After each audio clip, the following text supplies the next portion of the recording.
Kasus penyiraman air keras yang dialami aktivis Komisi untuk Orang Hilang dan Korban Tindak Kekerasan atau Kontras, Andri Yunus, memantik kemarahan banyak pihak.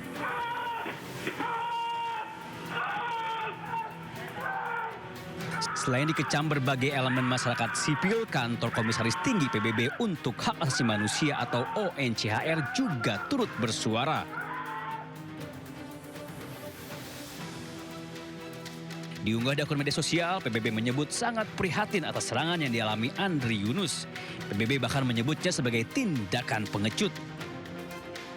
PBB juga mendesak pemerintah Indonesia untuk mengungkap kasus penyerangan terhadap pembela HAM. Dukungan juga disampaikan Ketua Komisi 3 DPR RI Habibur Rahman. Selain mengecam aksi penyerangan, politisi Partai Gerindra itu juga meminta polisi untuk mengusutnya hingga menangkap pelaku. Kami sudah berkomunikasi dengan Kapolda Metro Jaya dan meminta agar kepolisian bergerak cepat mengusut kasus ini dan menangkap para pelakunya. Kita tidak boleh mentolerir segala bentuk kekerasan kepada warga negara. Apapun bentuk perbedaan pendapat harusnya tidak boleh direspon dengan kekerasan dan premanisme. Kamis malam, aktivis untuk Orang Hilang dan Korban Tindak Kekerasan atau Kontras Andri Yunus disiram air keras oleh orang tidak dikenal. Malam itu saat Andri hendak pulang dari kantor YLBHI, tiba-tiba saja di Jalan Salemba ia dicegat pengendara motor dan langsung menyiramnya dengan air keras. Akibatnya Andri mengalami luka bakar hingga 24%. Polisi berjanji akan menangani kasus yang menimpa Andri secara profesional. Tim Liputan iNews melaporkan. Mantan Gubernur Jakarta Anies Baswedan dan mantan penyidik KPK Novel Baswedan siang tadi menjenguk Andri Yunus, aktivis Kontras yang menjadi korban penyiraman air keras. Anies menilai masih banyak pihak yang mengartikan kritikan sebagai sebuah ancaman. Andri Yunus masih menjalani perawatan intensif.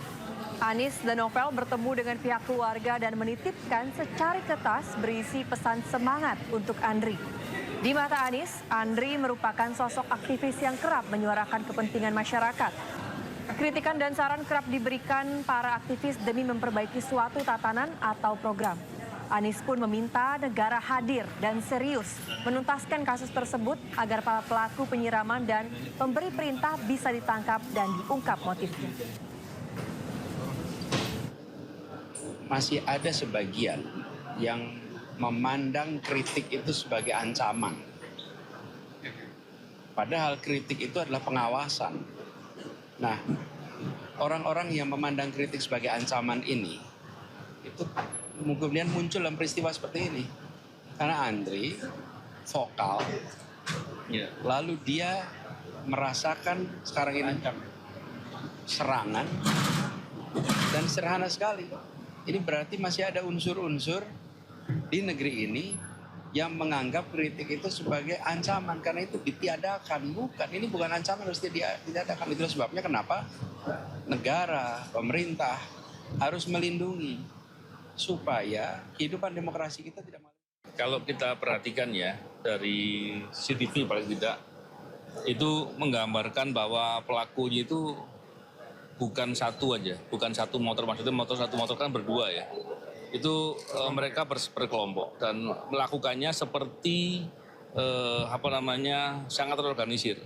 Sehingga saya juga menduga sebelum melakukan tindakan mereka pasti ada kayak briefing lah begitu ya. Jadi seterorganisir seperti itulah pelakunya ini.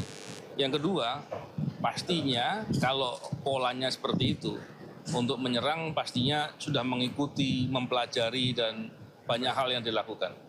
Ini yang menunjukkan bahwa pelakunya terorganisir. Sebelumnya saya pernah menyampaikan itu ke media juga. Dan tentunya saya mendesak agar proses pengungkapannya juga harus dilakukan segera. Dan siapapun yang melakukan, dari pihak manapun, itu harus dihukum dengan seberat-beratnya. Dan Usai terjaring operasi tangkap tangan KPK, Bupati Cilacap Syamsul Aulia Rahman Sabtu dini hari tiba di Stasiun Gambir, Jakarta. Bupati langsung digiring ke Gedung Merah Putih KPK guna pemeriksaan lanjutan. Dikawal ketat oleh penyidik, Bupati Syamsul Aulia Rahman bersama sejumlah pejabat teras tiba di Jakarta. Operasi senyap ini diduga terkait suap proyek infrastruktur di Pemkab Cilacap. Penyidik juga menyita barang bukti berupa uang tunai dalam penangkapan tersebut. Rombongan dibawa menggunakan 8 unit mobil menuju markas KPK. KPK memiliki waktu 1 kali 24 jam untuk menentukan status hukum para pihak.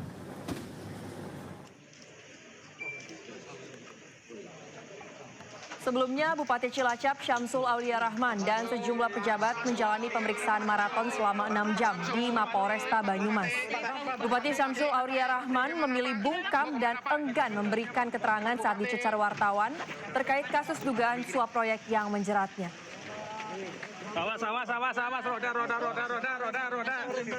Roda.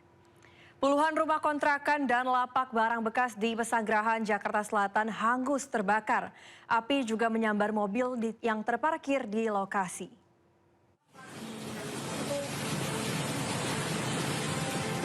Inilah kepulan asap hitam membumbung tinggi yang direkam oleh warga saat api membakar puluhan bangunan kontrakan dan sejumlah lapak barang bekas di Jalan Bintaro Permai 3, Pesanggerahan, Jakarta Selatan pada Sabtu siang. Kebakaran yang melanda kawasan padat penduduk ini membuat warga panik dan berusaha mengevakuasi barang-barang untuk diselamatkan. Petugas pemadam kebakaran yang tiba di lokasi bahu-membahu bersama warga untuk memadamkan api. Menurut salah satu warga terdampak, kebakaran api pertama kali diduga muncul dari salah satu kontrakan yang ditinggal masak oleh penghuninya. Api dengan cepat membakar kurang lebih 50 bangunan kontrakan dan sejumlah lapak barang bekas di lokasi. Tidak hanya bangunan, sebuah mobil yang terparkir di lokasi juga ikut terbakar. Yang bakal warga, sebagian lapak. Rumah warga? Mau warga kontrakan. Kontrakan. Ada berapa kontrakan, Pak? Saya kurang lebih ada 50 lah semuanya. Satu lokasi, totalnya segitu. Berapa luasnya, Pak? Berapa lebih, Pak, lahan ini, Pak? Sekitar 1.500 meter. Bapak sendiri punya kontrakan? Saya punya sendiri 5 pintu. 5 pintu hangus, Pak, ya? Hangus, terbakar semua. Luas area kebakaran ini diperkirakan sekitar 1.500 meter yang ditempati oleh bangunan-bangunan kontrakan dan lapak barang bekas. Tak ada korban luka maupun jiwa dalam peristiwa kebakaran ini. Dari Jakarta Selatan, Den Helmi Sajangbati, iNews melaporkan. Mobil pick-up mengangkut mainan terbakar di ruas tol Jagorawi, Jakarta Timur. Sumber api dari korsleting listrik.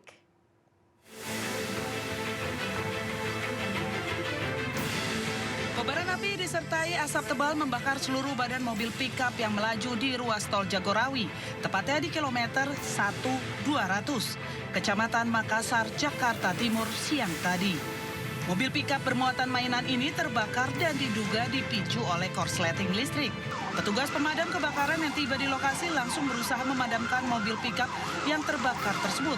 Mobil pick-up yang terbakar akhirnya berhasil dipadamkan setengah jam kemudian dengan menurunkan 1 unit mobil pemadam kebakaran.